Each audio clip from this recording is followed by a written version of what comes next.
Daily current affairs സെക്ഷനിൽ July 11 current അഫയേഴ്സാണ്. July 11 പ്രത്യേകത ലോക ജനസംഖ്യാ ദിനമാണ്.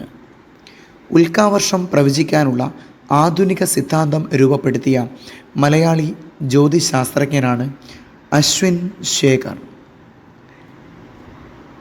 സെപ്പേ കാറ്റ് ജഗ്വാർ വിമാനങ്ങൾ സംയുക്തമായി വികസിപ്പിച്ച രാജ്യങ്ങൾ UK, ഫ്രാൻസ്. 2025 സ്റ്റുഡൻറ്റ് ഓസ്കാർ നാമനിർദ്ദേശക പട്ടികയിൽ ഇടം നേടിയ ചിത്രം വാസു. 2025 ഫിഫ ക്ലബ്ബ് ലോകകപ്പ് കിരീടം നേടിയത് ചെൽസി.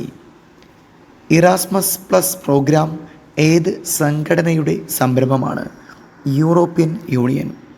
നീതി ആയോഗിൻ്റെ 2025 പ്രസിദ്ധീകരിച്ച നല്ല ആരോഗ്യവും ക്ഷേമവും എന്ന സുസ്ഥിര വികസന ലക്ഷ്യസൂചികയിൽ കേരളത്തിൻ്റെ സ്ഥാനം 4.